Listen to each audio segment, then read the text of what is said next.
presente video vamos a desarrollar el tema conceptos contables de aplicación general, donde, tal como lo expresa el título, analizaremos distintos aspectos aplicables en materia contable, por supuesto, genéricos para todo tipo de rubros o distintos tipos de situaciones que se puedan presentar en los rubros que componen la información contable en general, cualquiera sea su estado contable propiamente dicho.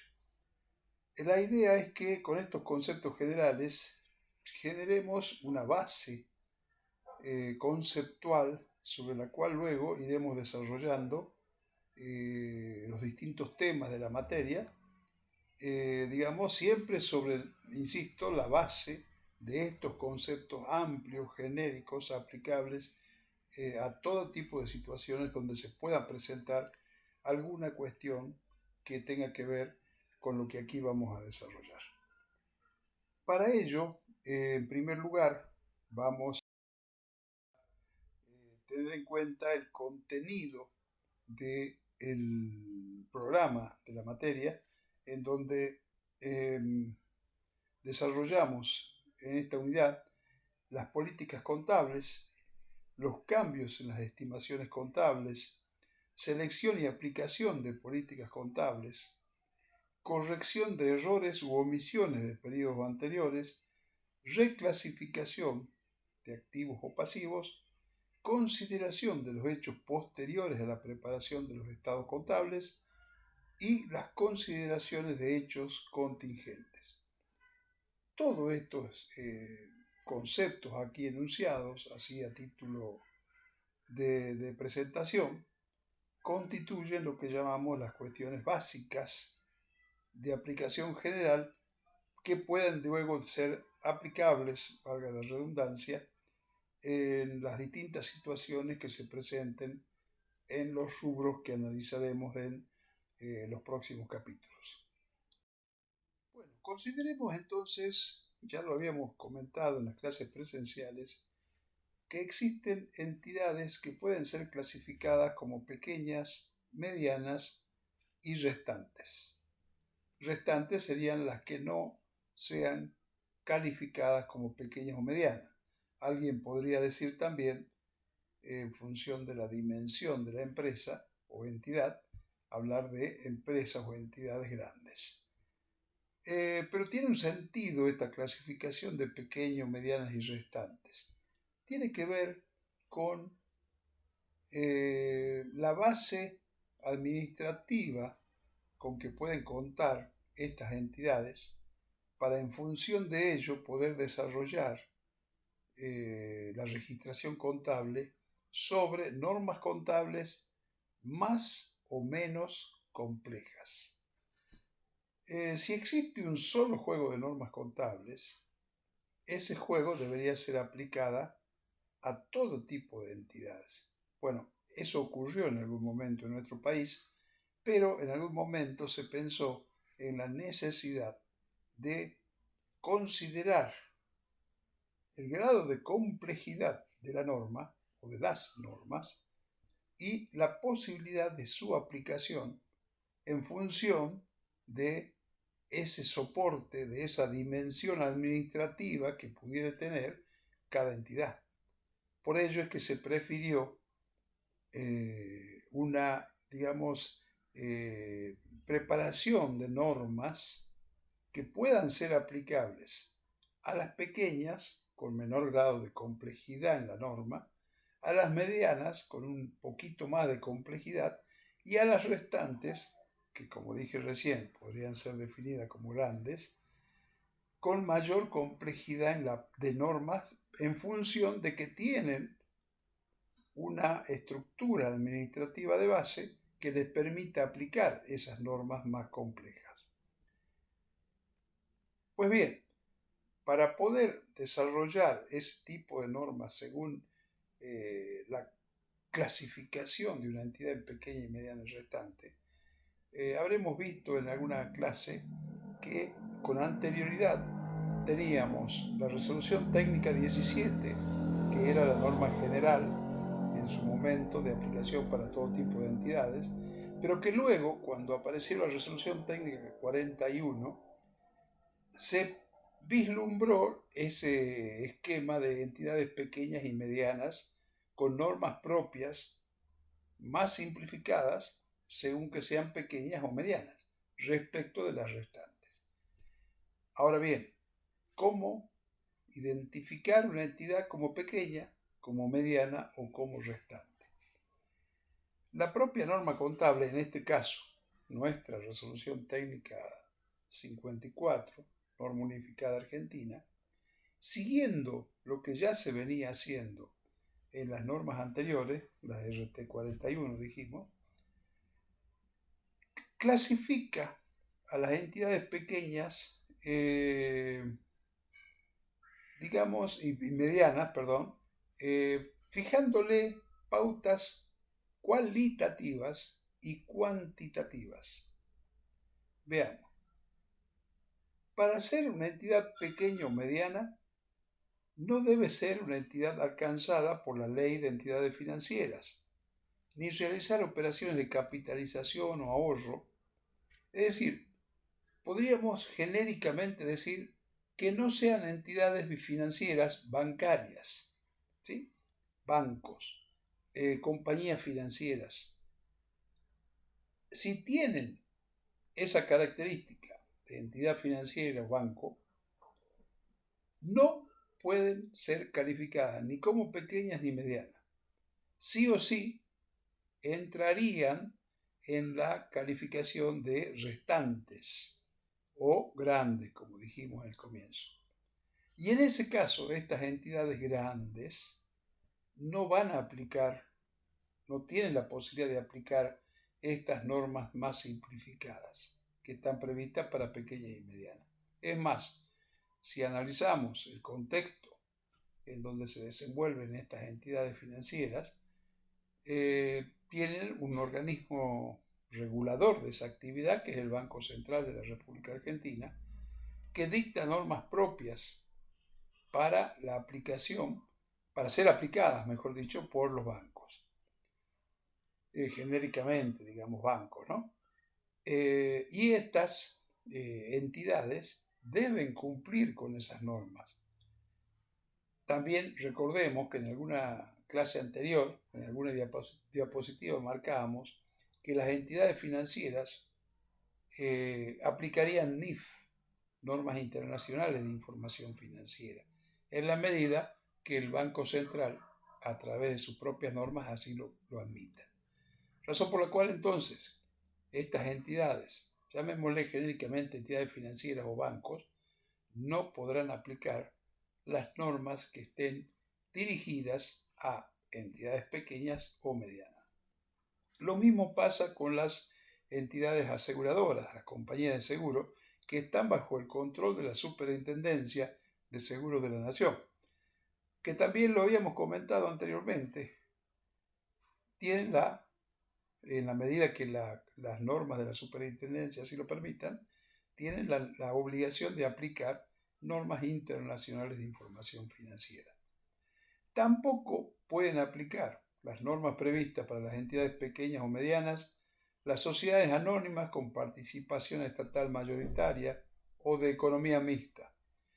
La categorización de este tipo de entidades la van a ver en derecho societario, pero sería básicamente una entidad que, como socio, digamos así, como accionista, tenga al Estado propiamente dicho. El cuarto punto es que tampoco sean ni controladas ni controladoras de entidades que hayan encajado en alguno de los tres incisos anteriores. Es decir, o soy de alguno de esos tres incisos anteriores, 1, 2, 3, y en consecuencia no puedo aplicar normas para entidades pequeñas y medianas, o bien controlada o controladora de esa entidad. En esos casos, dijimos, no pueden aplicar las normas previstas para entidades pequeñas y medianas. Ahora bien, ya dijimos las que no pueden aplicar normas para pequeñas y medianas. Ahora, ¿cuándo soy pequeña entidad y cuándo soy mediana entidad habiendo cumplido los ítems anteriores? Está dado en función del nivel o volumen de ingresos en el ejercicio inmediato anterior que haya tenido esa entidad. Y para ello FAPSE ha marcado escalones en donde hasta cierto nivel de ingreso la entidad es pequeña y superior a ese nivel de ingresos se convierte en mediana hasta un tope en donde si supera ese tope se convierte en restante. Entonces, rebobinando, cumpliendo que no están en ninguno de los 4 ítems anteriores, si los ingresos que obtuvo una entidad en el ejercicio anterior son inferiores a valores de febrero, 3.049 millones de pesos, redondeando, esa entidad es pequeña. Si los niveles de ingresos son, medidos también en pesos de febrero del 24, superiores a los 3.049 millones y hasta 15.200 y pico de millones de pesos, esa entidad será mediana. Identificada como pequeña o identificada como mediana, luego habrá que ver en el texto de la norma qué normas específicas tienen previstas para ser aplicadas a una u otra. Insisto, esto antes estaba marcado por RT 41, segunda parte de la RT 41 para entidades pequeñas, tercera parte de la RT 41 para entidades medianas y RT 17 que era para las restantes.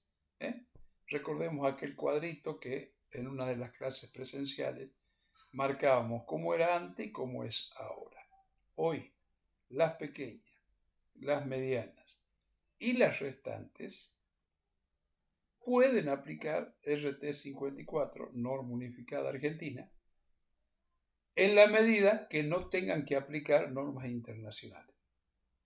O sea, hoy podríamos identificar si está obligado a aplicar normas internacionales por caer en alguna de las distintas categorías, podríamos decir, que aplican normas internacionales, perfecto, no se toca, no tomamos la 54.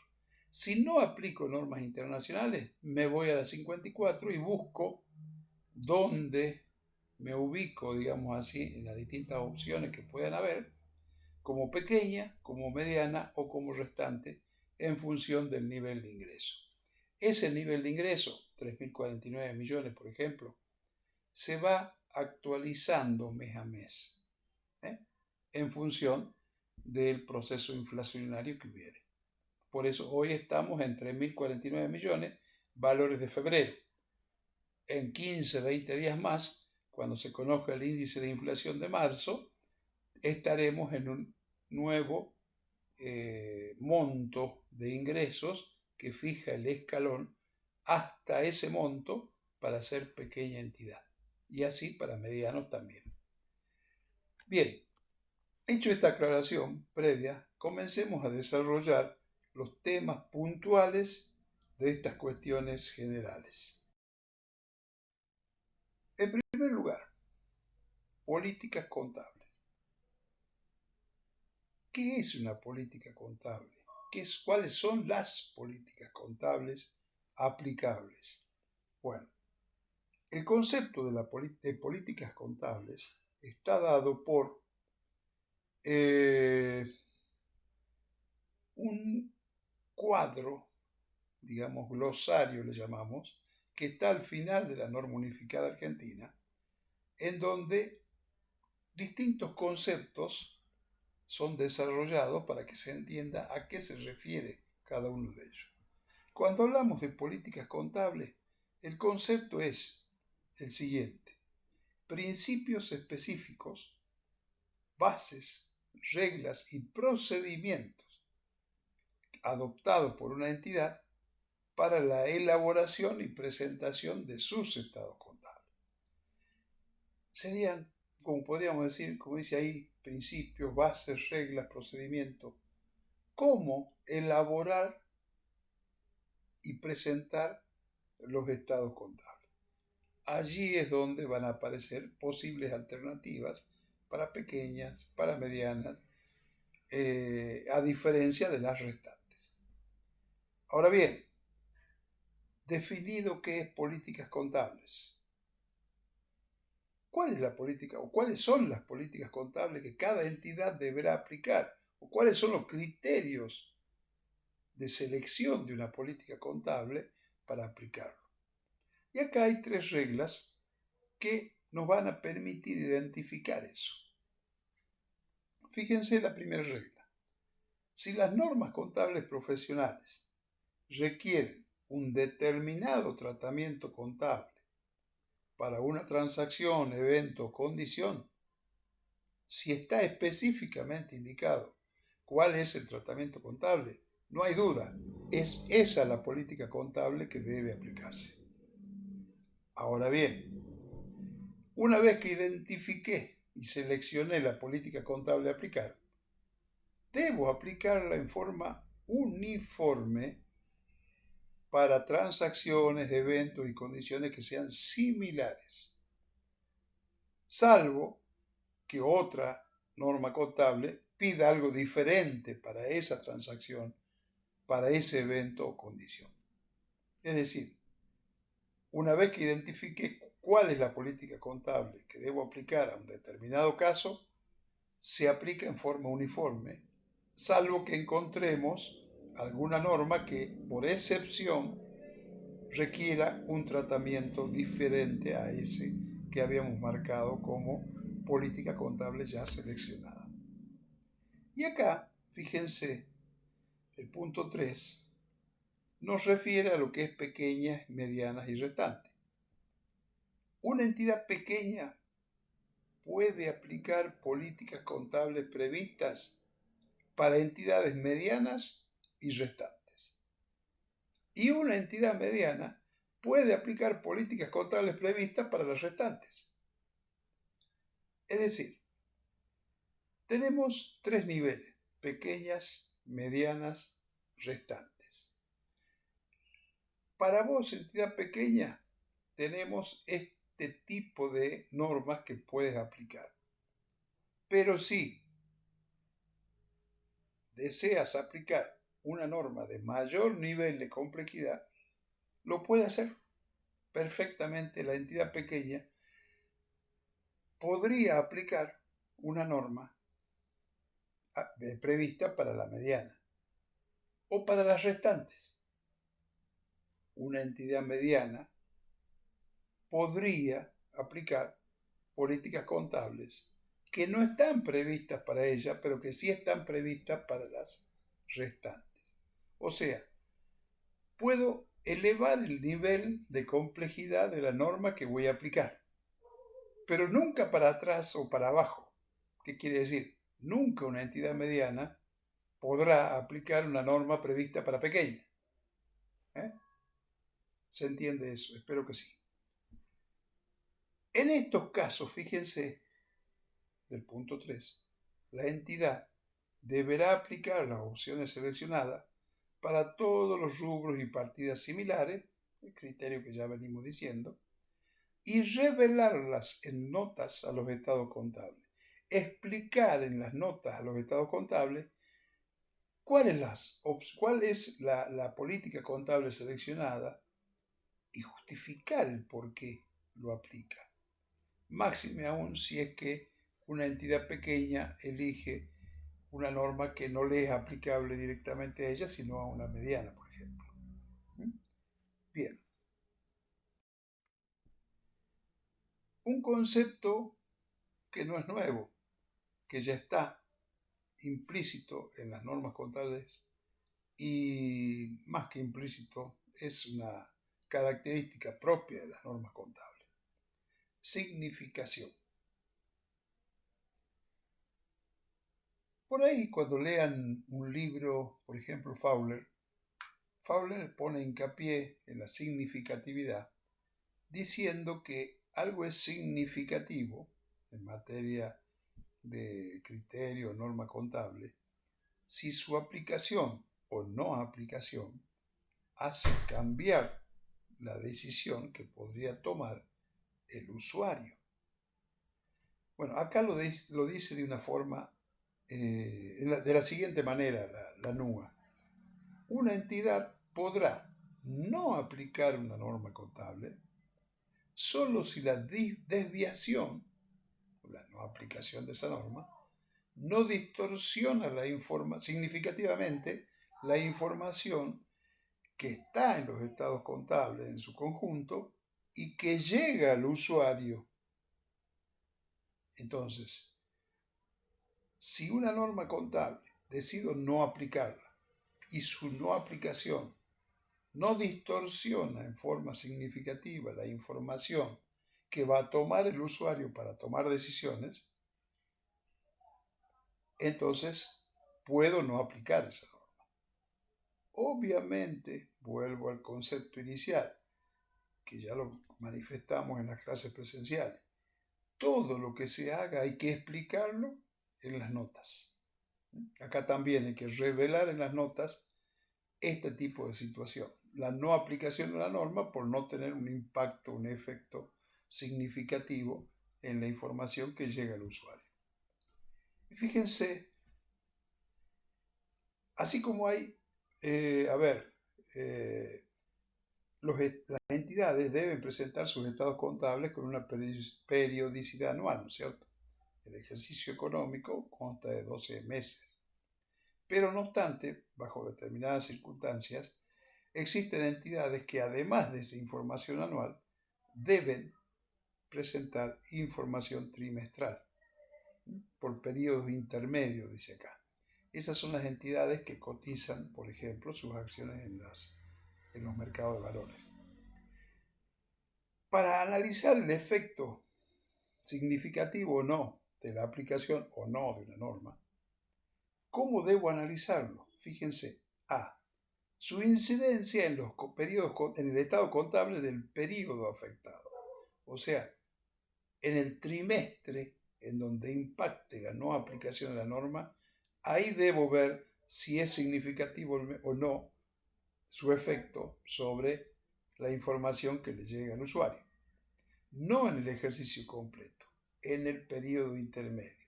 Dije trimestre porque esa es la modalidad de presentación de información de periodos intermedios. Y que, como dice el punto B, las mediciones de los estados contables intermedios pueden basarse en estimaciones. Sí, hay muchas estimaciones. En mayor medida que las contenidas en los estados contables del ejercicio. Ojo, tengamos en cuenta, dice ahí, que en los periodos intermedios, las mediciones que hago pueden ser basadas en estimaciones en mayor medida que lo que debería hacerse cuando sea estado contable de periodo completo, de ejercicio, dice ahí. Y esto es así, es lógico. Si la contabilidad está pensada para brindar información periódica en forma anual, si trabajo en un periodo intermedio, trimestre, hay muchas cosas que voy a tener que estimar, porque no es el periodo completo. Entonces, tengamos en cuenta que para el análisis de la significatividad o la significación de una desviación, en los periodos intermedios también existen una mayor incidencia de las estimaciones respecto de lo que sería el estado contable anual, completo, del periodo completo. Y aquí, costo o esfuerzo desproporcionado. Un tema que parece nuevo por cómo está planteado, pero que no lo es. Es un tema que ya existía de antes y en las normas, en el marco conceptual inclusive de Resolución Técnica 16, ya está contenido. Antes de comentar este tema, los invito a la lectura de un artículo que está publicado en nuestra plataforma, escrito por el director de Esencia, el magíster Hernán Casinelli, en donde hace un análisis y explica el porqué de esta cuestión de costo o esfuerzo desproporcionado. Veamos qué nos dice y cómo lo tratamos de explicar para que se entienda la aplicación de este, podríamos decir, criterio en cuanto a aplicación de normas. Partamos de la base que las normas contables las deben aplicar las entidades. Ahora bien, fíjense cómo comienza esta expresión. Una entidad quedará liberada de aplicar un tratamiento establecido en una norma contable. Podrá, digamos, no aplicar una política contable predeterminada cuando, analicemos, el costo o esfuerzo requerido para su aplicación resulte desproporcionado respecto de los beneficios que esa información obtenida para aplicar ese tratamiento le brindaría al usuario de los estados contables. Es decir, el esfuerzo de obtener la información es superior al beneficio que recibiría el usuario al recibir, valga la redundancia, esa información. O sea, acá es donde yo les manifesté en las clases presenciales que acá hay que formar el criterio profesional de ustedes, futuros contadores, para que cuando se encuentren con determinadas circunstancias en base al criterio profesional que han formado en base a nuestras clases, a las normas profesionales vigentes, a la doctrina contable existente, tomen decisiones para identificar si hay un costo o esfuerzo desproporcionado que justifique la no aplicación de un determinado tratamiento previsto en las normas contables. Ahora bien, vamos a ir viendo de qué se trata esto. En primer lugar, no es una norma de aplicación amplia, sino restrictiva. O sea, hay que pensar que si hay una norma, y lo dije al comenzar, prevista para ser aplicada, debo aplicar la norma. O sea, en forma restrictiva podré no aplicarla. ¿Cuándo? Y solo si cuando se dé esta circunstancia, que haya un costo o esfuerzo desproporcionado. Ahora bien, supongamos que en un periodo justifico la no aplicación de una norma porque hay un esfuerzo desproporcionado. Pero a lo largo del tiempo puedo cambiar, puedo variar, puede dejar de ser un esfuerzo desproporcionado, porque puedo acceder a esa información sin que sea costoso por alguna circunstancia. Me permite ahora sí acceder a esa información que antes no podía. Pues bien, es válido. O sea, cada cierre de ejercicio debería hacer la evaluación de costo o esfuerzo desproporcionado. Y si en un ejercicio llegué a la conclusión que una norma puedo no aplicarla porque implica ese esfuerzo o costo desproporcionado, no quiere decir que sea para siempre. Al año inmediato siguiente debo volver a evaluar. Y eso no implica cambiar de política contable, sino hacer uso a ese permiso, digamos, de no aplicar una norma que, insisto, como dice el punto A, es restrictivo, no es de aplicación amplia.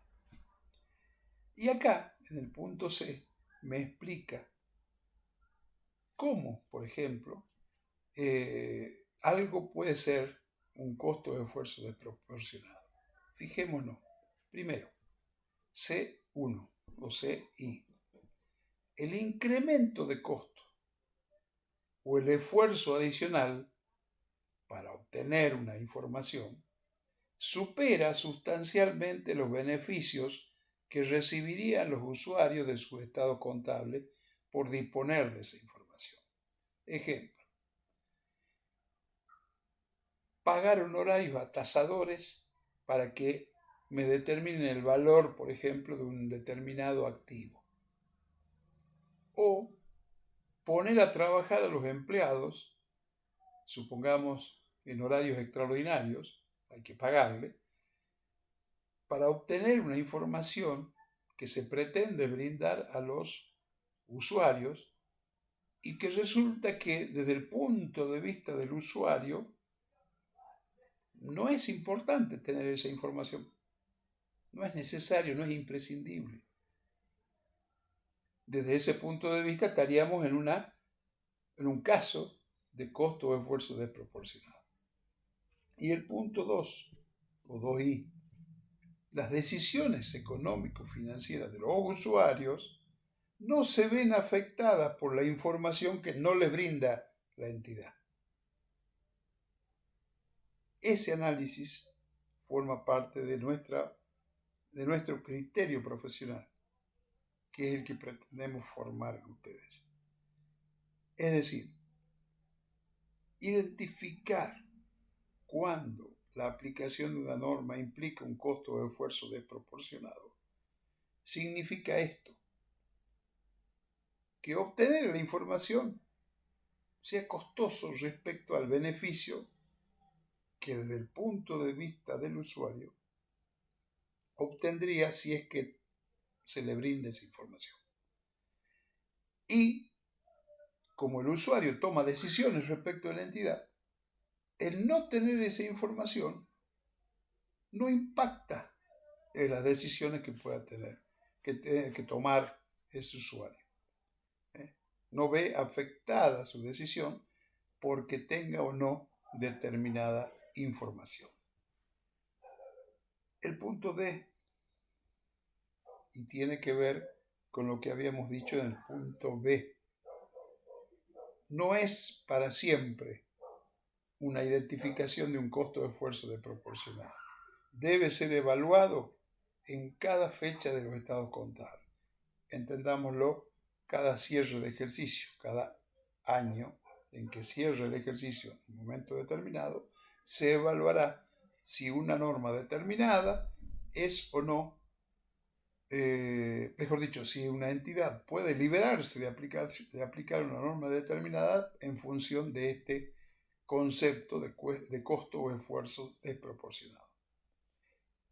Bajo estas consideraciones, si es que llegué a la conclusión de que no voy a aplicar una entidad no va a aplicar una norma por esta razón, en notas hay que explicar detalladamente lo siguiente: el hecho de utilizar un tratamiento permitido con base en la evaluación prevista en este apartado. Hay que explicar qué es lo que pasó, cuál es el tratamiento que no utilicé, las razones por las cuales la aplicación de ese tratamiento no utilizado es un esfuerzo desproporcionado, y advertir que la utilización del tratamiento permitido debe ser tenido en cuenta cuando el que lea la información, el usuario, evalúe e interprete esa información en los estados contables.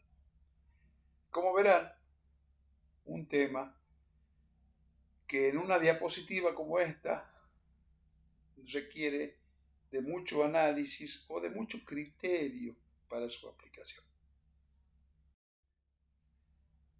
Otro tema. También en las clases presenciales me tocó decirles que la contabilidad no es exacta. ¿Por qué? Porque, como dice allí el primer párrafo, en el mundo de los negocios hay muchas incertidumbres. Como consecuencia de ello, muchas partidas de los estados contables no se pueden medir con precisión. A ver, ejemplo. Si yo les digo cuánto es el dinero que hay en efectivo o en el banco. Sí puedo medirlo con precisión. Hago un arqueo de fondos y sé cuánta plata hay exactamente. Hago una conciliación bancaria y veo cuánto es el saldo que me arroja el banco. Entonces ahí puedo medir con precisión. Pero habrá otras en que no se puede hacer eso y debo necesariamente recurrir a las estimaciones. De allí que la contabilidad no es exacta. Ratificamos aquella idea que manifesté en algún momento en las primeras clases. Y que como consecuencia de ello, la información que brinda la contabilidad, al no ser exacta, lo que se busca es que sea razonable. Y fíjense, ustedes ya conocen mucho de lo que vamos a mencionar acá. ¿Cuáles son ejemplos de estimaciones en contabilidad?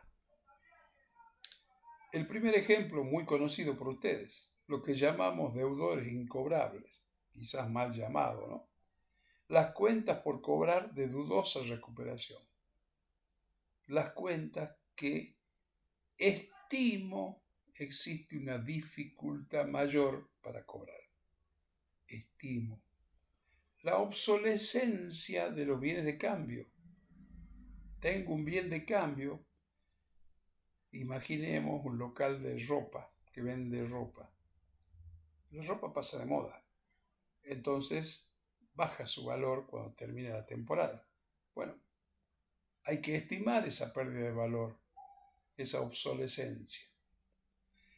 El valor razonable, un concepto que vamos a desarrollar o que ya está desarrollado, creo, en valores corrientes, que también es una estimación. La vida útil de los bienes de uso y otros activos depreciables. ¿Cómo sé yo que el vehículo rodado tiene una vida útil de 5 años, de 10 años? ¿Cómo sé yo que el mobiliario de la empresa en su sector administrativo lo debo depreciar en 8 años, 5 años, 10 años? ¿Por qué? Bueno, cuando veamos bienes de uso vamos a analizar más en detalle esto. Pero es que estoy haciendo una estimación. Una estimación. Las obligaciones por garantías concedidas. Otorgo la garantía para endeudar a otra empresa. Yo soy el garante. Tengo que estimar cuál es la posibilidad que yo me vea obligado a pagar esa garantía, porque el otro no cumple.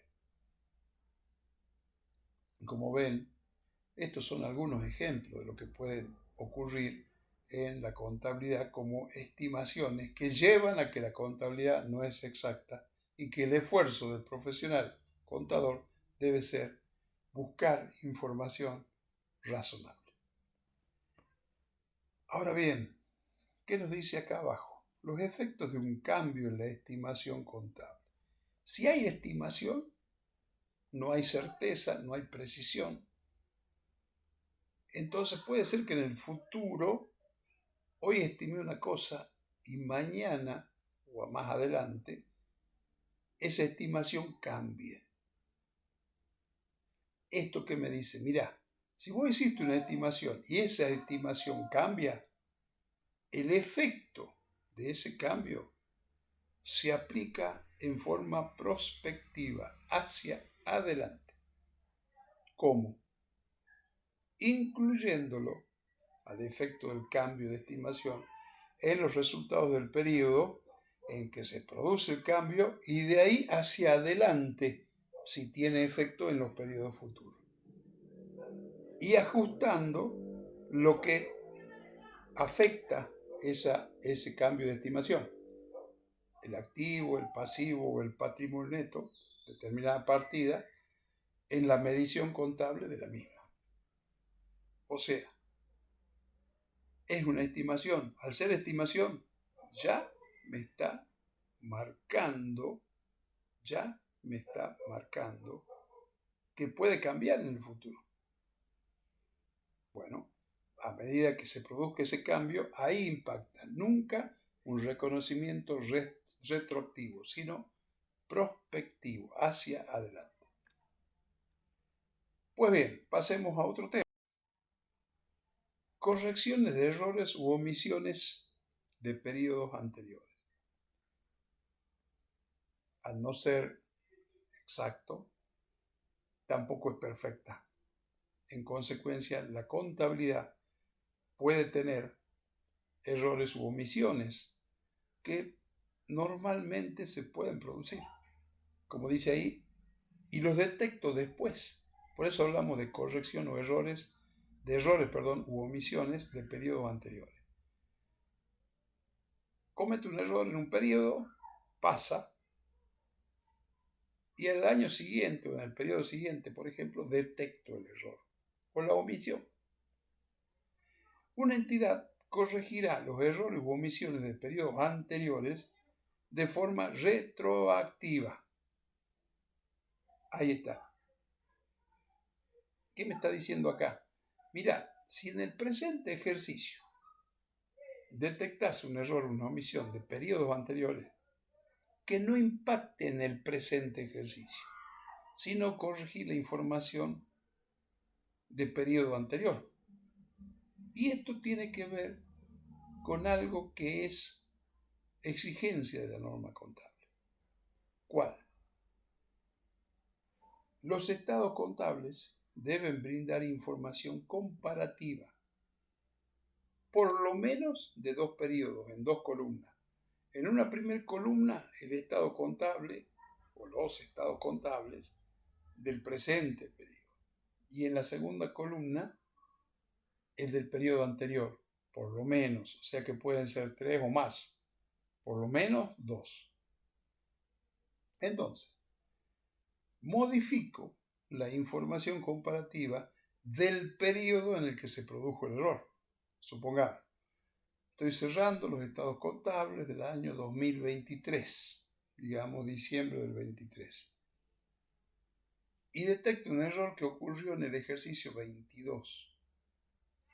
Cuando debo presentar la información comparativa del 23 con respecto al 22, pues bien, en la columna del 22 debo hacer impactar la corrección del error de ese periodo.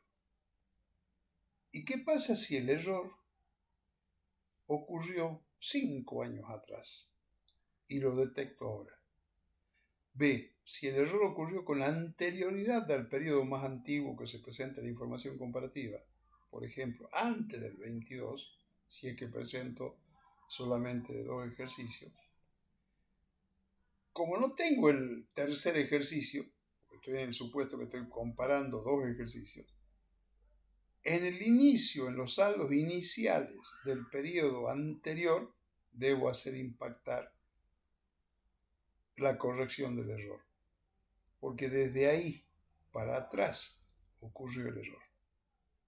Entonces, al menos el año 2022, que va a acompañar al 2023 a los fines comparativos, ya debería venir subsanado el error que ocurrió antes del 22. Insisto, la presentación de la información comparativa es obligatoria por lo menos de 2 periodos, el presente y el anterior. Lo que no quita, dije por lo menos, que puedan ser más de 2 columnas, digamos, de 2 periodos comparativos. Bueno, reclasificación de activos y pasivos. Ustedes ya han visto o están viendo que hay 2 criterios básicos de medición, o costos o valores corrientes.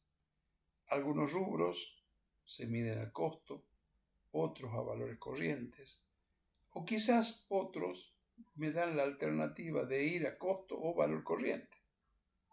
Y efectivamente puede pasar que se cambie el criterio de medición de uno a otro. Veamos cómo actuar en cada uno de estos casos. ¿Qué me dice primero? Una entidad imputará a resultados del periodo las diferencias de medición que se originen cuando un activo o un pasivo deje de pertenecer a una categoría de medición para cuya medición aplico valores históricos, costo, y comience a pertenecer a una categoría para cuya medición contable deba emplear valores corrientes. Es decir, en un periodo veníamos con un determinado elemento del activo, supongamos, que de acuerdo a lo que es ese elemento debe medirse al costo. Pero yo lo cambio de categoría, deja de pertenecer a esa categoría que se medía el costo y pasa a otra en la que se debe medir a valores corrientes. Va a haber una diferencia entre el costo que venía reconociendo al valor corriente que ahora debo reconocer. Esa diferencia es resultado del periodo en el que realizo el cambio de categoría y en consecuencia cambio el criterio de medición de costo a valor corriente. Veamos al revés. Una entidad atribuirá al valor corriente de una partida el carácter de costo atribuido cuando. Analicemos esto y ya lo explico. El activo o pasivo deje de pertenecer a una categoría cuya medición debió realizarse a valores corrientes y pasa a una categoría cuya medición debe ser costo. Al revés. Vengo con un elemento del activo, supongamos, que debe ser medido a valor corriente. Lo cambio de categoría. Ejemplo, lo cambio de rubro. Y ahora a ese nuevo elemento, a ese mismo elemento en nuestra nueva categoría, lo debo medir al costo. Evidentemente hay una diferencia. Bueno, acá me dice, no, ninguna diferencia. No vamos a reconocer ninguna diferencia. Directamente, el valor corriente que venías utilizando para ese elemento se convierte de acá en adelante en costo. Y no hay ninguna diferencia que reconocer. Es decir, si paso de costo a valor corriente, la diferencia entre uno y otro al resultado del periodo. Si paso de valor corriente a costo, no hay diferencia a reconocer en el resultado del periodo, sino que directamente el valor corriente que traía la partida se convierte, como dice, costo atribuido, en el costo en la nueva categoría. Pasemos a otro tema. Hechos posteriores a la preparación de los estados contables. A ver, recién mencionaba que podríamos estar trabajando en la preparación de los estados contables de empresas que cierran su ejercicio, por ejemplo, el 31 de diciembre. El 31 de diciembre del 23 cerramos ejercicio. La elaboración de la información contable de ese periodo, a ese momento, 31 de diciembre, se realiza con posterioridad. Enero, febrero, marzo. Generalmente entre abril y mayo ya hay que tener lista por disposiciones legales, de sociedades, legislación tributaria, los estados contables del ejercicio que cerró en diciembre. Esa sería más o menos la orientación que ustedes tienen que tener. En consecuencia, puede suceder que entre la fecha de cierre y hasta que el estado contable esté listo y aprobado por la dirección de la entidad, puede ser, decía, que sucedan hechos que, fíjense, pueden ser de dos categorías. Veamos primero. Hechos posteriores a aquella fecha de cierre que proporcionan evidencias de las condiciones que ya existían a la fecha de estado contable e implican ajustes retroactivos. Al cierre, puedo tener alguna evidencia de algo que se confirma con la concreción de ese supuesto antes de la aprobación de los estados contables. Ese dato, ese hecho puede puede tener impacto, debe tener impacto, mejor dicho, en el estado contable al 31/12 del 23. Algo que me confirma una situación que al 31/12 del 23 no estaba del todo seguro. Alguna evidencia pude tener, pero no seguridad. Ahora ya el hecho se concretó. Ejemplo, tenía dudas sobre la cobrabilidad de una cuenta de un cliente. Tenía duda porque venía con retraso. Antes de que yo presente los estados contables, ese cliente entró en quiebra. Me confirma la incobrabilidad o dificultad de cobro de esa cuenta por cobrar. Ese sería un hecho confirmatorio. O pueden surgir hechos nuevos que no tengo que ir a ajustar hacia atrás, pero que sí debo informar en notas que afecta o puede afectar, ya sea la situación patrimonial, la evolución patrimonial o la evolución financiera de la entidad. Recuerden que en las clases presenciales en algún momento les hablé del efecto de la pandemia, en donde una empresa, hablábamos de empresa en marcha, en donde una empresa que estaba en pleno funcionamiento, sin ningún tipo de dificultad, de pronto, por un hecho nuevo, pandemia, veía afectada su actividad futura. Bueno, estamos hablando de un caso especial, ¿no es cierto? Entonces, ese hecho posterior no afecta en sí la situación que tenía al cierre anterior, 31 de diciembre del 23, pero ojo, debo informarlo porque afecta, digamos así, la continuidad de la entidad o la situación patrimonial, evolución patrimonial y evolución financiera hacia el futuro. Supongamos, salgamos del ejemplo pandemia, un siniestro en la fábrica que la destruye parcialmente. Al 31 de diciembre la fábrica estaba perfecta, funcionando en perfecto estado y produciendo niveles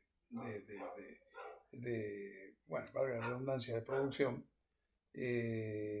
esperados y que eran acordes con lo que la empresa desarrolla como actividad. Pero de pronto el siniestro hace que ese nivel de producción decaiga. No tengo que corregir la información al 31 de diciembre, pero sí informarla para que el usuario sepa que aquello que veía que funcionaba bien ha tenido un problema que lo afectará hacia adelante. No hay ajuste retroactivo, solamente se informa. Esto es así hasta que están los estados contables listos y aprobados por parte de la dirección. Una vez que ese estado contable está cerrado, presentado y aprobado por la dirección, si ocurre un nuevo hecho ya no puedo informar. Es como que la información está cerrada y concluida. ¿Qué habrá que hacer en ese caso? Bueno, en el próximo ejercicio estará el efecto. Hechos contingentes.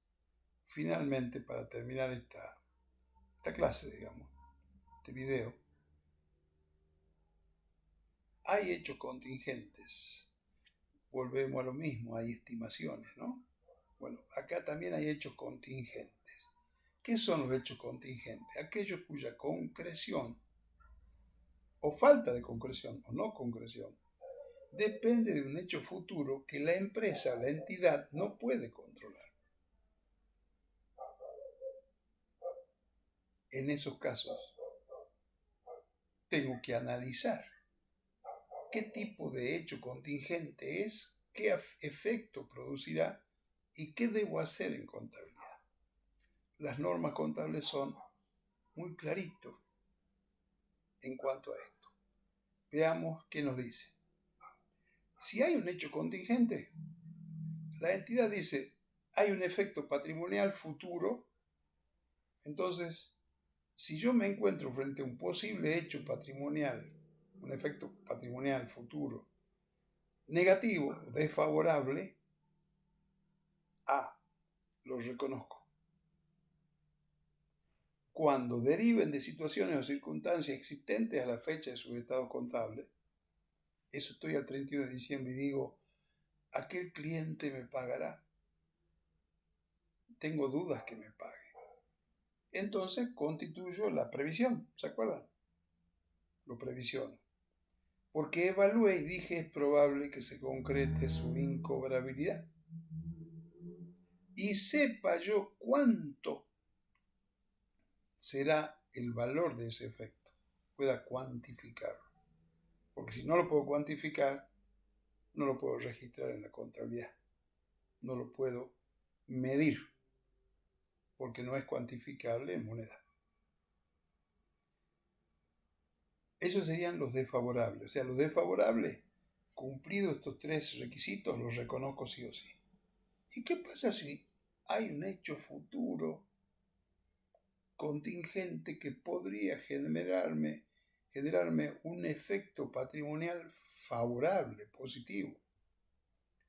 Ahí volvemos a aplicar un principio, antiguo principio, que es prudencia.